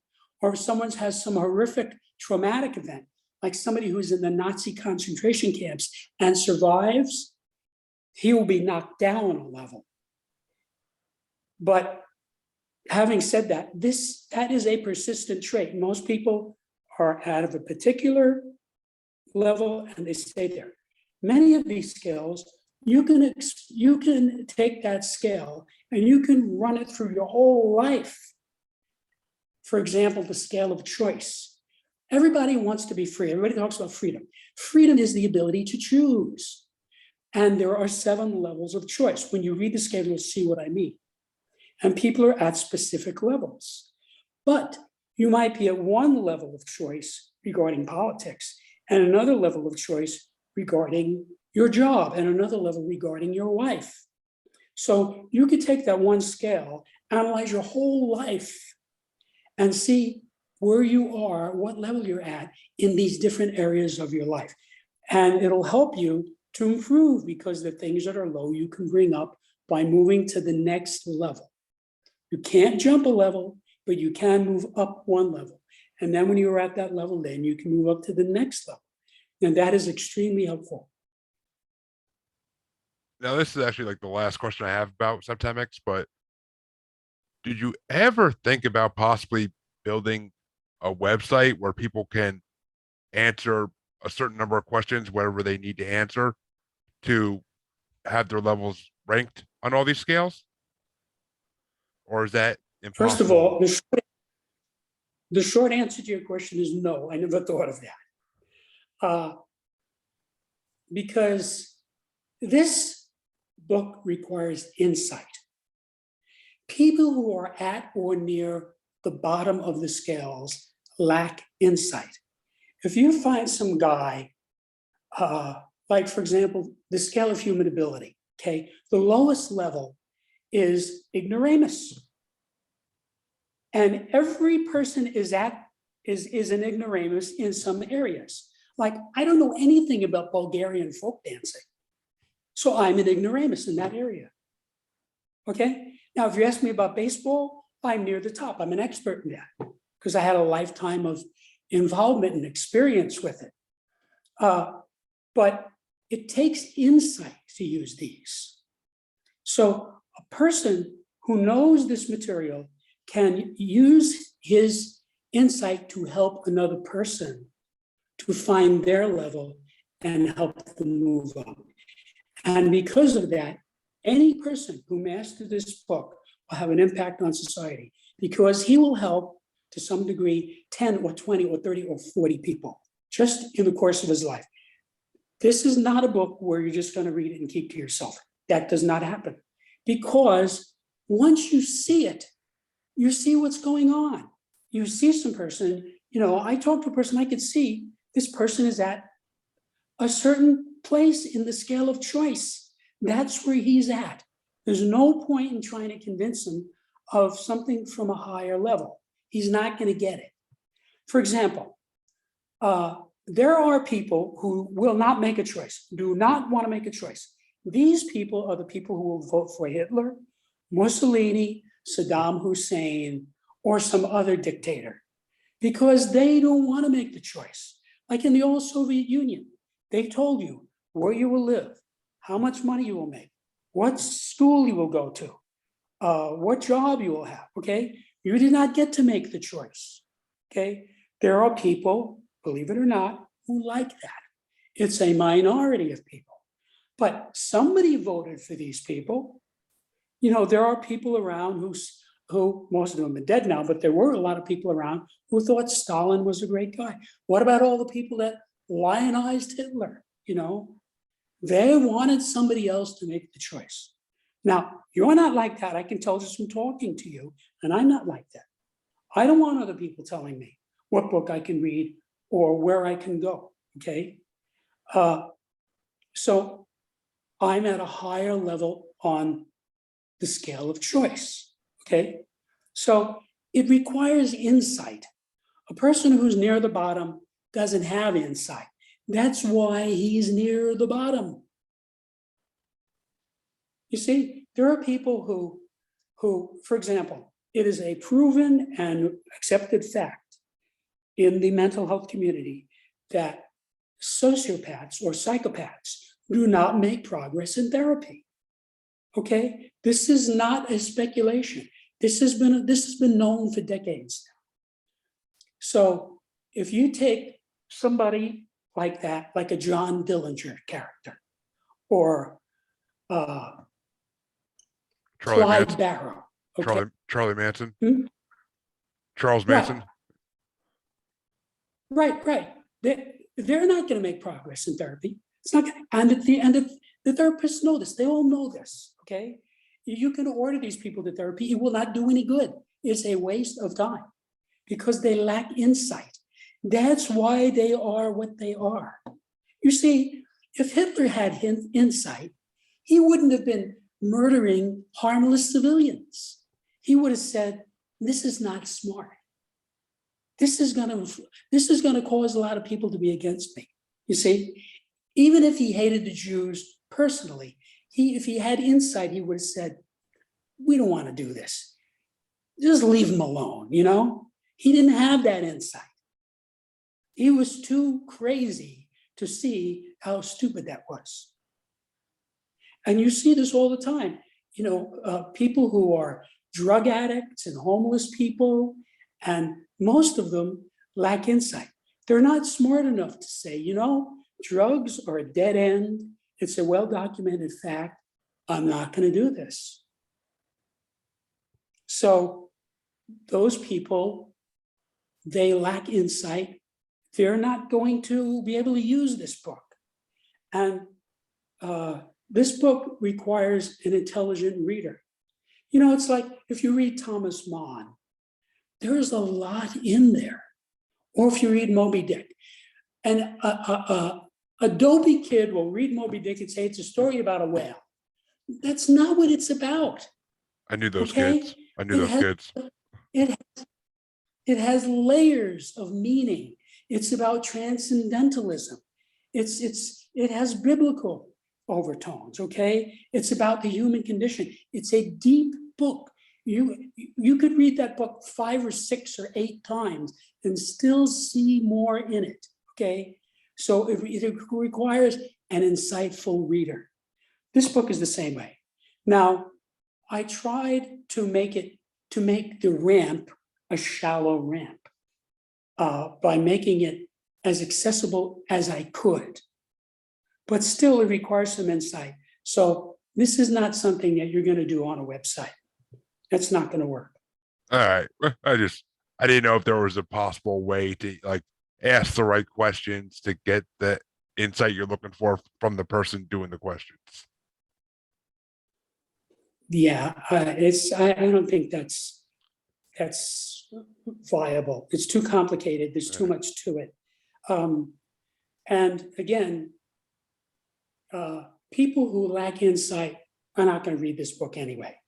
Yeah, true. People like you obviously have some insight, you know, and like everyone else, your insight in some areas is better than your insight in other areas. Of course. But you have more than enough insight to read this book in a questioning way. You have to be able to look at yourself and your behavior and your situation and say, what am I really doing here? I'm not saying you have to tell people about it. I'm not saying you have to reveal it, but you use it for yourself. You hold up, this is like a mirror that you hold up to yourself, where you can inspect yourself carefully. And, like when you're shaving, you do it in a mirror, you pay attention to it, So it's a similar type of a process. But I know, again, I worked on this for 25 years, and I've had people read this book, all kinds of people, college kids, corrections officers, housewives, read this book and be knocked out by it. So we're not talking about intellectuals or academics or even well-read people. But you have to want to get better. That's why I say this is for people who want to improve themselves or their lives. Yes, it definitely is. And as I've always been one of those people who has always been trying to improve their life in one way or another. So I definitely am going to be checking this out. And I actually know a few people, my brother included, who would love this book, and it would probably be the one thing he would talk about for if he read this book and understood it, he would talk about this nonstop. I could see that he's that kind of person. He loves. And that's how I know that this can make a serious impact in society. Because as I said, when people get it, they say, wow. They want their girlfriend to read it. They want their son to read it. They want their father to read it. And even if they can't get them to read it, they can sit down with them and help them sort through, like you were talking about your son having school problems. You can take the scale of scholarship and with that alone, help him. Because it tells you how to make a scholar, what it is that makes people not be good scholars and what makes them good scholars, and how to inculcate that in a person beginning at the bottom of the scale. Yes, most definitely. And I have nothing else to add on Septemics. So unless you have something else to add, I think we'll move on to the final segment of our podcast. I just want to close. Yes, I want to say this. The data in this book are vital for every human being and can help you to achieve your goals faster and easier by explaining what might otherwise seem to be inexplicable or random. If someone were to invite you to a rendezvous, you would certainly expect them to tell you the exact location and perhaps also how to get there. Needless to say, it's very difficult to get somewhere if you don't know where you are, don't know where you're going, and don't know how to get to your destination. Now, this sounds idiotic, but most people do this regularly. So much so that it's considered normal. This book can completely solve that. It can tell you with specificity where you are, no matter what your situation is, financial situation, if you're wondering about politics, who should I vote for, if you're wondering about what subject should I go into, how can I improve my life, whatever is going on with you, there is one, or in most cases, several scales here that will facilitate a resolution of that. Very well said. That actually makes perfect sense to me, what you just said. That's, you can't know your future if you can't see your past and you can't see your present. To put it simply. Right. To put it simply. But yes. And realize, until I discovered this, and studied it myself. I didn't know that. I had to first discover the phenomena. And then when I discovered the phenomena, then I had to create Septemics, even though it did not have a name until right before I published it. But I had to give it a name that would work. And as I went through it, as I researched it, as I studied it, and as I got feedback from people, I was able to perfect it to a point where a person like you, or really almost anybody who would host a podcast, will be able to use this book to dramatically improve his life. Yeah, I mean, I don't even know if it would be anybody that hosts a podcast, because I've heard plenty of podcasts out there where it doesn't seem like the people hosting them have much insight to anything, but they're just repeating the I news. suspect because of the nature of my subject and myself, the people who want to interview me are people who are interested in this type of thing. You know, people who are, I'm able to talk about sports, but I'm not interested in being interviewed about sports. Because I'm trying to get this book into the hands of the public so people can use it to benefit themselves. And, it's available in hardbound, softbound, and ebook. The ebook is very inexpensive. For a small investment, you can completely change your life using this book only. You don't need to rely on anybody else. You may need to refer to a dictionary from time to time, but that goes to any book. Any book. When I read novels, I stop and look up words.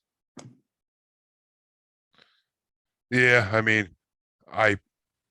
one of those people who reads a book and rarely needs a dictionary because I always excelled at English. But there have been times, even when I will be reading something usually for college or when I was in college, that there are certain words that just escape me. But thankfully, everybody has a dictionary in their hands nowadays with a cell phone. So all you gotta do is Google it and you'll find out what it means. That's right. That's right. English is not an easy language. Hardest there is. One of the hardest ones there is. Spanish and Italian, which I know pretty well, are much easier languages. Easier to learn, easier to pronounce, easier to speak, easier to read, because of the simplicity, English it takes a lot to really master English. It takes a fanatic like me who, I actually carried a full-size dictionary with me everywhere I went for 10 years. That had to be heavy. So that I would always be able to look up the word. Yeah, I can't imagine carrying that around for 10 years. That's got to be. 10 But years. that's devotion. That's devotion is what it is. Yes. Well, if you have nothing else that you'd like to add at this point, we'll get to where people can find your book and find you at the end. But if you got nothing else to add, I mentioned earlier. Yeah. No, I mentioned earlier, go to my website, septemics.com. It's got a ton of stuff there. And if you look at everything on the website, you'll have a really good idea about how this impacts people, how many people besides myself perceive it, review it, react to it, and so forth. And you can read some of the sections of the book, which will give you a taste of it and tell you a little bit about what it is and what it isn't, and so forth. Yes, which I But will. the main thing I tell you, one thing I just want to say in closing, I would bet my life that these scales are correct.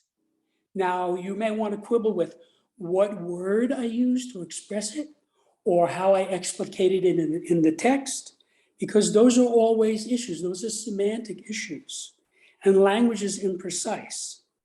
But I am telling you, these scales are like the Pythagorean theorem or the three laws of motion. They are there. Now, you don't have to use them. You don't have to use the three laws of motion. You don't have to use the Pythagorean theorem. But I can tell you, as a mathematics student, I don't consider myself a mathematician because I don't want to dignify myself with that term. But as a mathematics student, I use the Pythagorean theorem continuously. I solve all kinds of problems. It's so deeply embedded that once you know it, it's tremendously useful. And that is the way this book is. The scales, I am telling you, the scales are correct. Yep, which I honestly I will look forward to reading this book fully and studying it. And I also will put your website in the description for this show, just so people have an easier way just to click on even if they want to find it. So I truly believe people should look into this. But that brings and it is getting late here on the East Coast, so this is gonna bring us to next the next segment of our show, which has officially got a name now, and it's now known as Jeremy's Creature Features. And to our listeners who heard the first episode last week, well, actually it just dropped 3 days ago, you know that this is when I like to ask my listener about cryptids or supernatural paranormal forces picked at random by me, and just they can answer with a yes or no, whether they believe or not, or they can give me a reason why they believe or why not. It's up to them. I like to leave it up to them. And I like to see where this conversation takes us. And I'm gonna start off with a common one with Jim, because I want to hear, do you believe that there are Bigfoot and Sasquatch out there that we just can't seem to find the solid proof of, but so many people believe it? Do you? Well, as I said earlier, my motto is learn everything, believe nothing. So I'm fairly well informed about Sasquatch. And I would say, as an engineer, there's overwhelming evidence that there's something out there that exists. Then so, I would give a very high probability that it is something. Whether you call it Sasquatch or the abominable snowman, it's probably the same creature. I would give it a high probability that yes. But I don't really have to decide whether or not I believe or not. In other words, I've studied it, I have my ideas about it, and what it is what it is, and whether or not I believe it doesn't affect that. Well put, well put. But if this creature does exist, do you think it's something that has been here all along since prehistoric times, and and maybe humans dealt with it back in the Native American times and stuff like that? Because I'm sure, as you know, there has been legends of Native Americans dealing with tribes of hairy men. Well, that's, I don't know. There are so many possibilities. It could be, a creature that evolved and has been on Earth as long as man. It could also be creatures that were marooned here by ETs and just proliferated. So they could have just been dropped here 200 years ago. I'm not propounding that theory. I'm just saying that's as good a theory as any.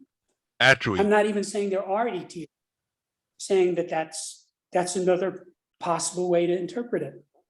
Actually, it's funny you went in that direction, because you kind of read my mind as a segue into the next creature, because I've heard the theory before that what if Earth is a prison for Bigfoot species to get dropped off on by other alien species who are using it, who are their jailers, kind of, and putting them on Earth as a prison. Maybe the Sasquatch are a smart species than us, and we just don't know their language, so we can't comprehend that. It's a wild theory, but I've heard it before, and it's always kind of stuck in the corner of my head when it comes to Sasquatch. Well, I will say, I've come across this idea that Earth is a prison planet many times in different books by different people who did not know one another. This is not an unsupported theory. There's a lot of people who propound that theory, and there's a lot of evidence to support it.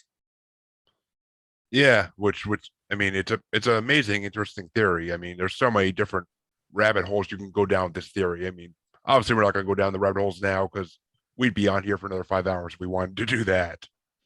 But Right. let's jump to, I mean, we already kind of talked about aliens to some degree, but do you believe there are, I mean, obviously there's different types of aliens if they do exist, because there's not going to be just one species out there in the whole universe, and every alien is not going to be the same species. I mean, do you believe in like reptilians, grays, or insectoids, however you want to put it? Well, again, I want to say my motto is learn everything, believe nothing. So belief is not an issue for me. For me, it's about perception. For example, if I go on YouTube and I watch a presentation, all right, like, you know who Corey Good is? I've heard the name, I believe, but I never actually looked into it. Corey Good is a person I've listened to speak on the internet dozens of times in different contexts. And he claims that he was part of the Earth space program, that Earth has several different space programs, that they have anti-gravitational ships that go not only all over the solar system, outside the solar. I mean, there's a massive amount of stuff on YouTube from different sources.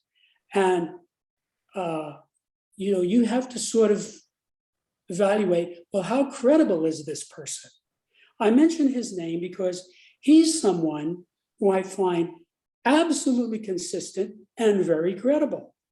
And the stories he tells are astounding to most people. To me, as a scientifically minded person, I don't have trouble with stuff like that. I mean, I would say, as a person who's very well grounded in physics, physical science in general, astronomy, mathematics, I mean, I'm quite open to what the possibilities are. And so I would say the idea that Earth is the only planet that has intelligent life is idiotic. Yeah. You have to be either a blithering idiot or a complete ignoramus to think that. Because the evidence against it, the scientific evidence, the documentary evidence, evidence from witnesses, it's so overwhelming. There have been literally millions of sightings of UFOs.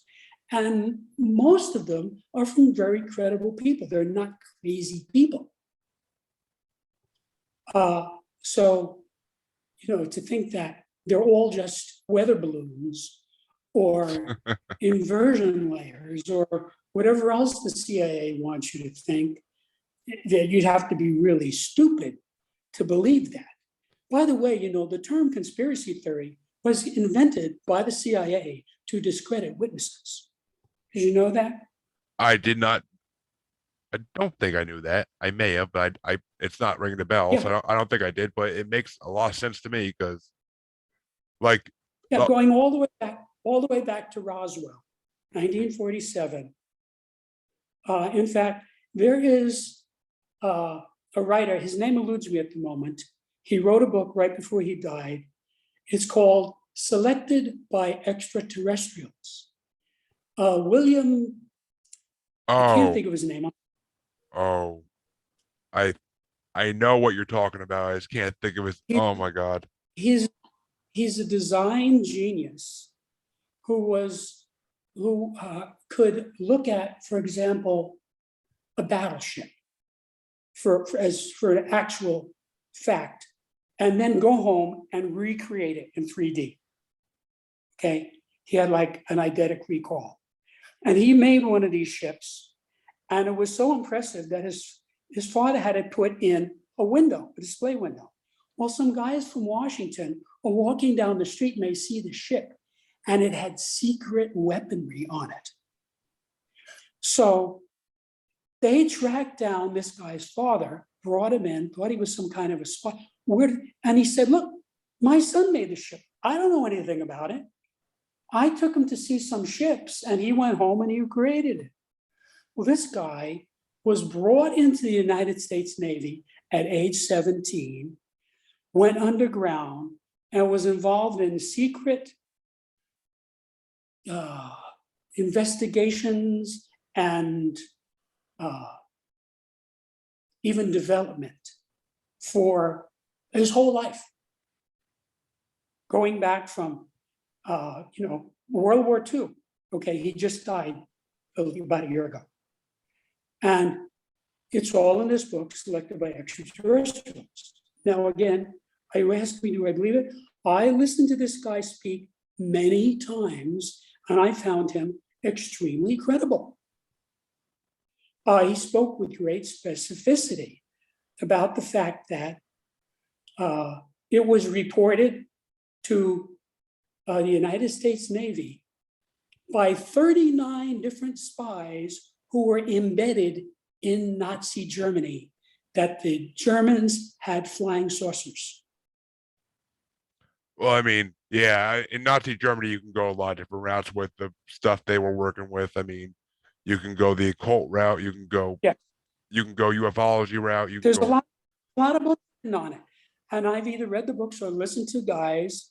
There's one guy, again, I don't remember his name. He's written 6 books on it, and I've listened to him speak many times. The guy holds a doctorate. He's very learned. There's nothing opinionated. He just says what he studied, what he learned, what this guy said, what they found, what the evidence is. And it's all about the fact that not only the United States government, but all of the governments of Earth have been keeping this a secret from the general populace. And there's lots of people now who have come out and spilled the beans about this. And many of them are on the internet. And if you want to find them, you can. Oh, yeah. I mean, the internet has There's opened up a world. There's a guy named Bob Lazar, okay? I know that name. Who is a physicist. Okay, so I've listened to him speak again. I have a science and engineering background. When he talks about elements and processes, I know what he's talking about, okay?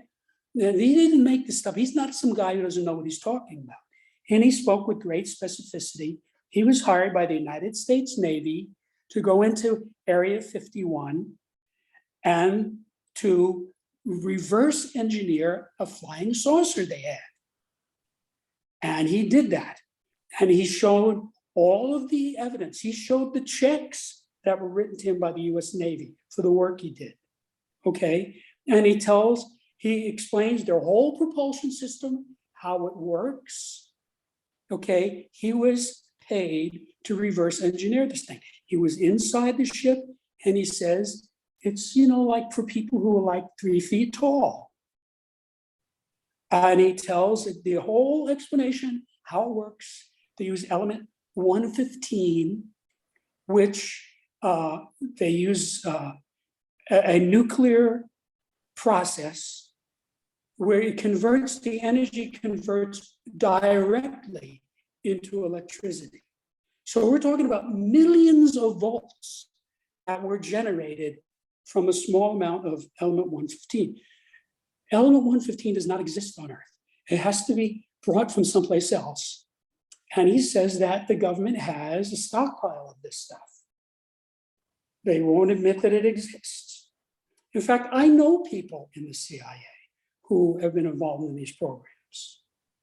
I have a member of my family who disappeared into the CIA with a doctorate and has been there all along and is up to his eyeballs in all of this stuff. So you have to just realize that the government lies to you continually, 7 days a week, 24 hours a day. It's their job. It's basically their job. Right. And it is malicious because they have the 0-point energy that they will not release. They have anti-gravitational ships. look up the Lockheed TR-3B. It's an anti-gravitational ship. Many thousands of people have seen this ship, okay? They come in various sizes. Some of them are very big, some of them are smaller. It's completely anti-gravitational. And I can even tell you the engineering, how they do it. Interesting. Because I know physics, and it's been explained to me by designers and physicists exactly what happens. It's called torsion physics. They get liquid metal, like mostly mercury, spinning at 25,000 RPMs. And then they get another rotational device that also does the same thing, but spinning in the opposite direction. When you move metal, it throws out an electrical field. That's how a motor works, okay? So now you have this electromagnetic field being thrown, and then they keep these two rotational devices. They bring them in close proximity, and when you do that, it creates an anti-gravitational field. The Lockheed TR-3B has, if I remember correctly, an 87% anti-inertial effect. So that means that if the ship weighs 100 tons, after they turn on this generational field, it weighs something like 17 tons.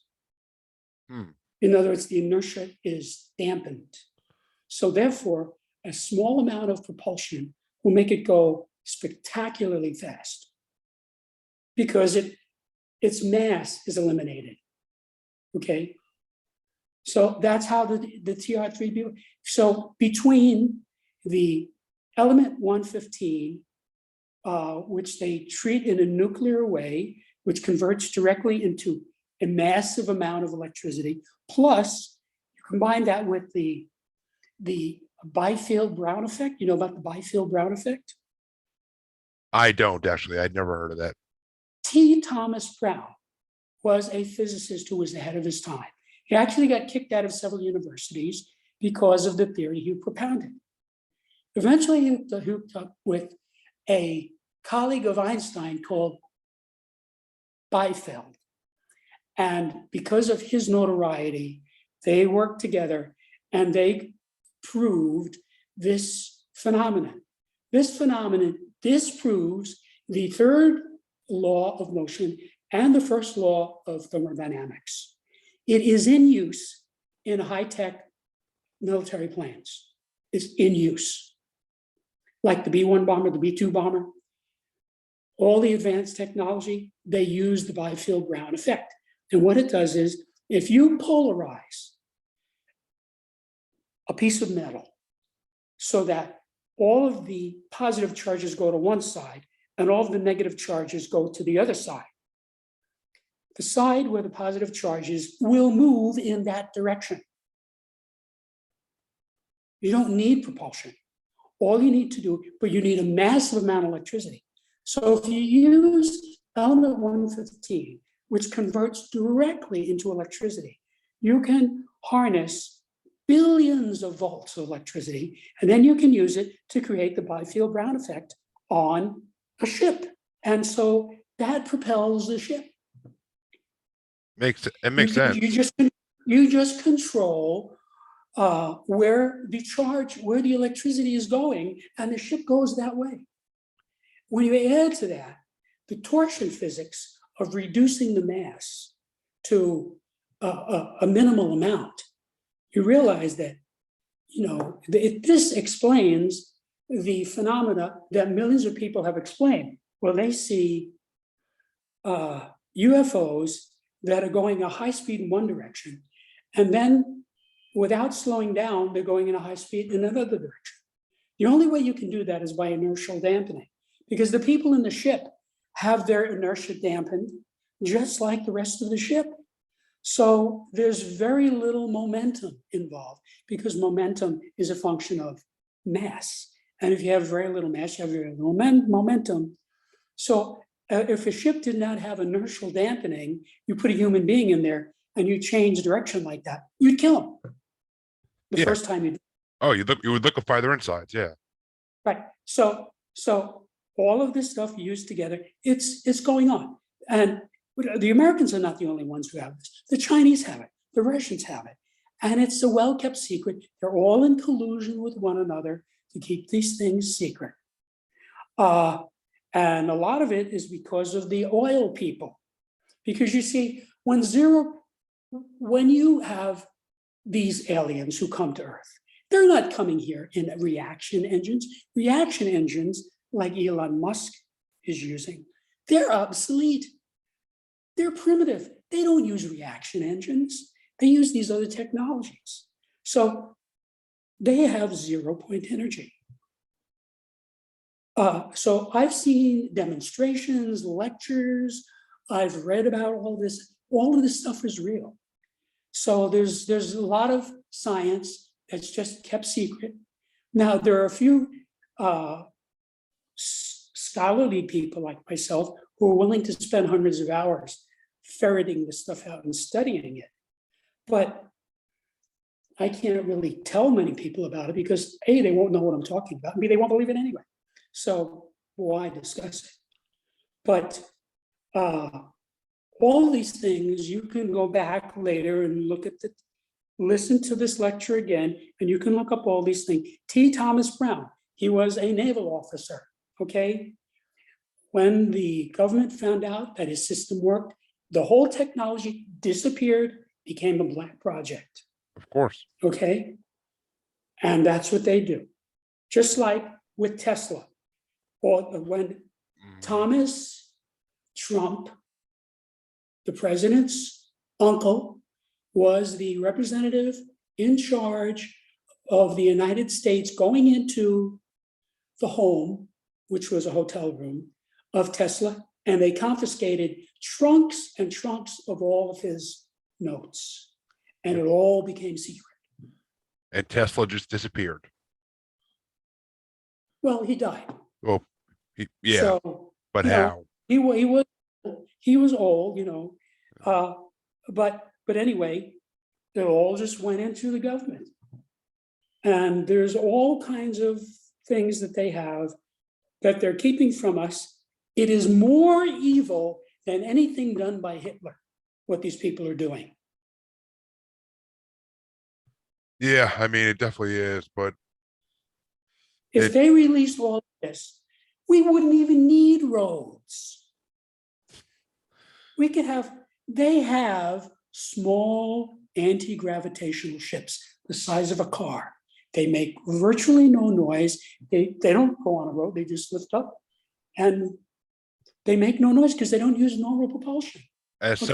someone who drives for a living, I would love to have that technology come out to save me money and just to make my day go by faster. Yeah, roads would be obsolete, which would be wonderful for the environment. Instead of paving over forests, they could just leave them there because they would have reliable.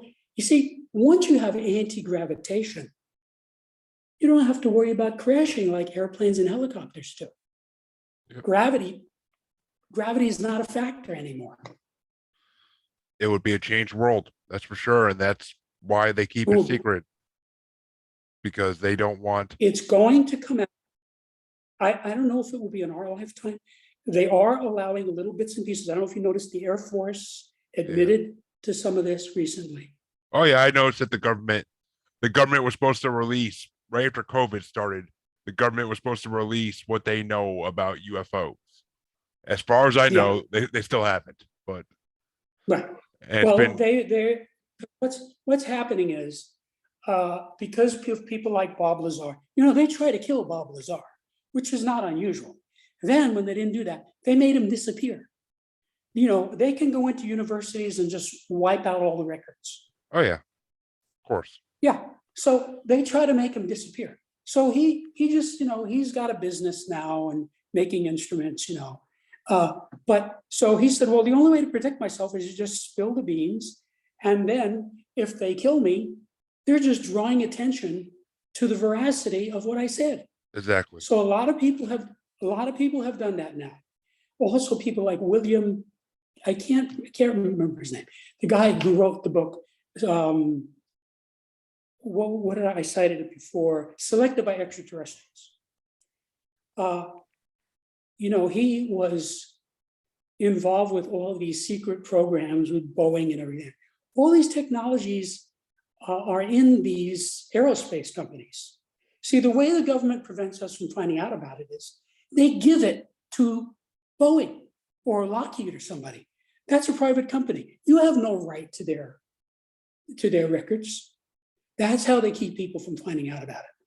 They've been doing this for many decades now. So the aerospace companies have all this stuff.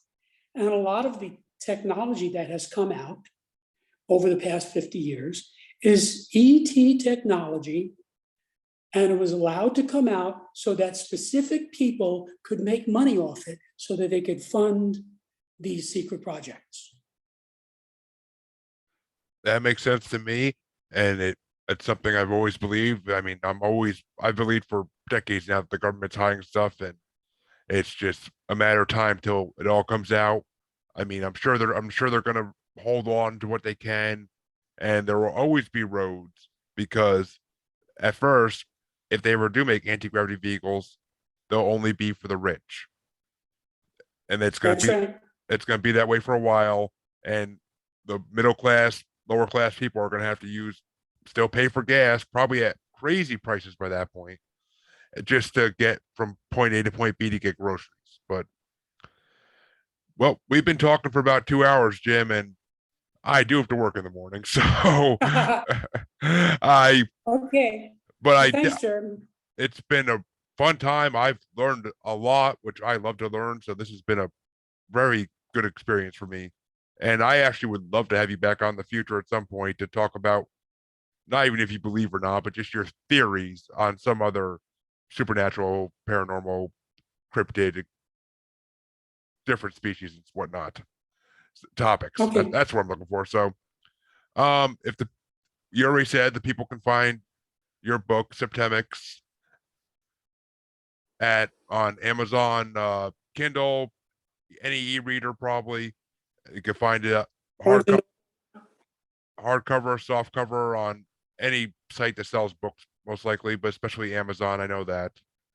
So If you just put the word Septemics into a search engine, you'll get a flood of responses, including all of the people who are selling the book.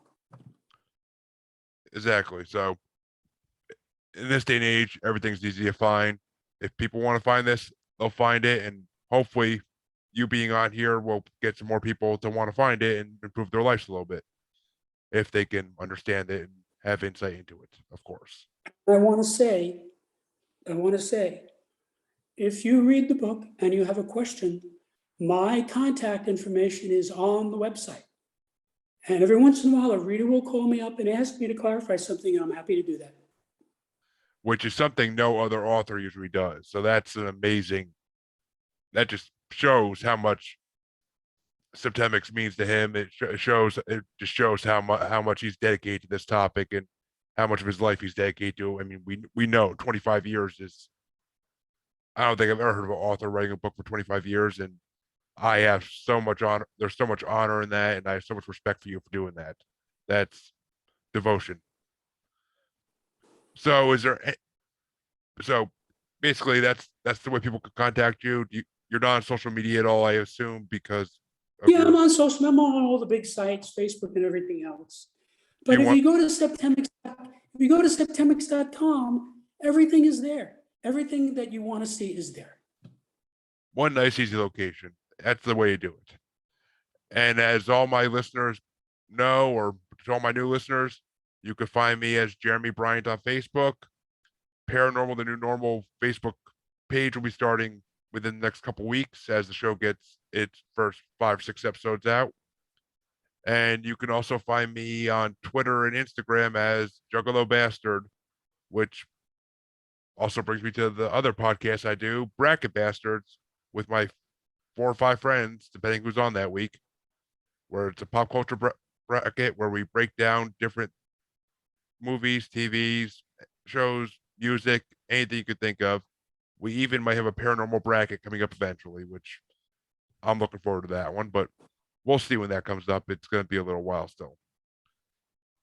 Well, Okay. Jim, I'd like to thank you for being on the show tonight once again, because it was a very entertaining show and I can't wait for people to hear it. And to our listeners, I will see you next week.